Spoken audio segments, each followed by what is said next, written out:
नमस्कार. श्री स्वामी समर्थ. संकट, श्रद्धा आणि कृपेची कथा. या जगात माणूस थकतो तेव्हा तो माणसाकडे नाही तर देवाकडे पाहतो. कारण माणूस प्रश्न विचारतो पण देव उत्तर देत नाही, तो अनुभव देतो. जोपर्यंत आयुष्य अंधारात असतो तोपर्यंत प्रकाशाची किंमत कळत नाही. आणि म्हणूनच देव काही वेळा उशीर करतो, तो आपल्याला त्रास द्यायला नाही तर आपल्याला घडवायला. अक्कलकोट ही अशी एक भूमी आहे जिथे असंख्य भक्तांनी रडता रडता हसणं शिकलं आणि हरता हरता जिंकणं अनुभवलं.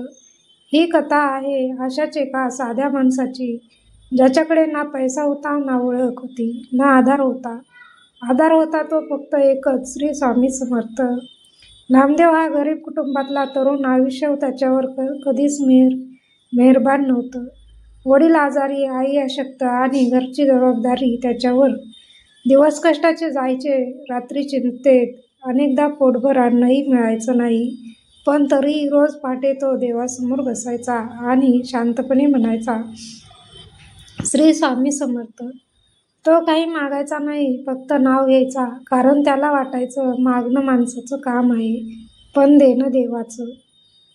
एक दिवस वडिलांची प्रकृती अचानक बिघडली. गावातले वैद्य म्हणाले औषधांशिवाय पर्याय नाही, पण औषधांसाठी पैसे नव्हते. घरात चूल थंड होती, मनात भीती पेटलेली होती. त्या रात्री नामदेव झोपू शकला नाही. आईचे अश्रू, वडिलांचा कण्यांचा आवाज आणि मनात सतत घुमणारा एकच प्रश्न, देव खरंच ऐकतो का? पहाटे अंधारातच तो घराबाहेर पडला. कोणालाही न सांगता अनवाणी पायाने अक्कलकोटच्या दिशेने चालायला लागला.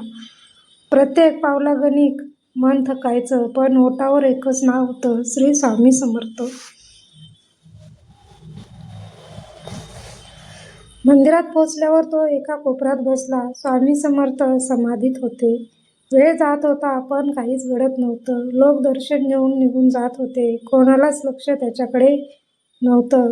त्याचं मन विचार आला, कदाचित देव माझी परीक्षा घेतोय, कदाचित मीच कमी पडलोय. डोळ्यात पाणी आलं पण तो रडला नाही. फक्त एवढंच म्हणाला, स्वामी माझी श्रद्धा आहे, घेऊन जे हवं ते करा. थकवा इतका होता की डोळे मिटले आणि त्याला झोप लागली. किती वेळ गेला माहीत नाही, पण अचानक त्याला कोणीतरी हाक मारल्यासारखं वाटलं. डोळे उघडले तर समोर स्वामी समर्थ उभे होते. डोळ्यात करुणा, चेहऱ्यावर शांतता. नामदेव हादरून उभा राहिला. स्वामी म्हणाले, इतका वेळ इथे बसलास पण एक शब्दही बोललास नाहीस. भक्त पूर्णपणे थकतो तेव्हा माझे काम सुरू होते. स्वामींनी त्याच्या हातात एक साधी भाकरी दिली आणि सांगितलं, घरी जा, वडिलांना खाऊ घाल, शंका मनात ठेवू नकोस. नामदेवने एक प्रश्न विचारला नाही. त्याला उत्तर नको होतं, पण त्याला विश्वास हवा होता. तो धावत घरी आला. घरात शोकाकुल शांतता होती. आई कोपऱ्यात बसून देवाचं नाव घेत होती. नामदेवनं भाकरी वडिलांच्या ओठावर ठेवली आणि हळूच म्हणाला, श्री स्वामी समर्थ. काही क्षण गेले आणि मग वडिलांनी डोळे उघडले. श्वास नियमित झाला. चेहऱ्यावर वेदनेऐवजी शांती दिसू लागली. आईच्या डोळ्यातून आनंदाश्रू वाहू लागले. त्या क्षणी नामदेवाला कळलं, चमत्कार म्हणजे काही आकाशातून पडत नाही, तो विश्वासातून जन्माला येतो. काही दिवसातच वडील बरे झाले. आयुष्य हळूहळू सावरलं. काम मिळालं, घरात समाधान आलं. पण नामदेव बदलला होता. तो आता देवाकडे काही मागत नसे, तो फक्त धन्यवाद देत असे. लोक विचारायचे, इतकं दुःख पाहूनही तुझा विश्वास कसा टिकला? तो शांतपणे म्हणायचा, कारण देवाने मला संकटातून काढलं नाही तर संकटात हात धरून चालायला शिकवलं. आणि म्हणूनच तो आजही अडचणीत आहे. ज्याला वाटतं देव शांत आहे, ज्याला वाटतं उत्तर मिळत नाही, त्याने घाबरू नये. कारण स्वामी समर्थ पाहत आहेत. ते उशीर करत असतील तर त्यामागे कृपा दडलेली असते. डोळे बंद करा, मन शांत ठेवा आणि एकच नाव घ्या, श्री स्वामी समर्थ. कारण ज्याने स्वतःला स्वामीवर सोपवलेलं त्याचं आयुष्य स्वामी स्वतः लिहितात. आणि म्हणूनच भक्ताहो, ही कथा इथे संपत नाही, कारण स्वामी समर्थांच्या कथा कधीच संपत नाहीत.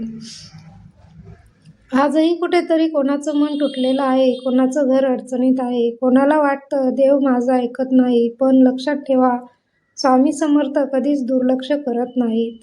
ते शांत असतात, कारण ते काम करत असतात.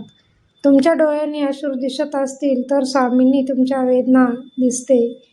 तुम्ही थकलात असाल तर स्वामी तुमच्यासाठी पुढे चालत असतात. आज काही मिळालं नसेल तर निराश होऊ नका, कारण देव देताना कधीही अर्धवट देत नाही.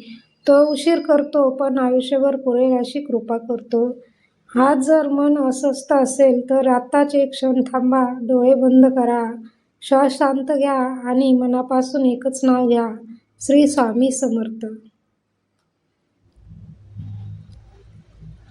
हे नाव फक्त शब्द नाही, हा आधार आहे, हा विश्वास आहे, हा जीवनाला दिशा देणारा मंत्र आहे.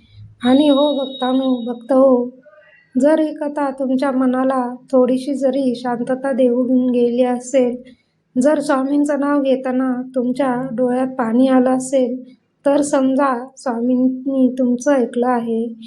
व्हिडिओ आवडला असेल तर लाईक करा. स्वामींचे भक्त असाल तर कमेंटमध्ये श्री स्वामी समर्थ लिहा. आणि अशा श्रद्धा वाढवणाऱ्या, मनाला आधार देणाऱ्या कथा ऐकण्यासाठी आपलं भक्ती स्टोरी चॅनेल आत्ता सबस्क्राईब करा. स्वामी समर्थ तुमचं भलं करो, तुमच्या आयुष्यात शांती, समाधान आणि श्रद्धा नांदो.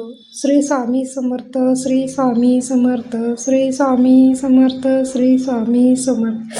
जय जय स्वामी समर्थ, जय जय स्वामी समर्थ, जय जय स्वामी समर्थ, श्री स्वामी समर्थ, जय जय स्वामी समर्थ, श्री स्वामी समर्थ, जय जय स्वामी समर्थ.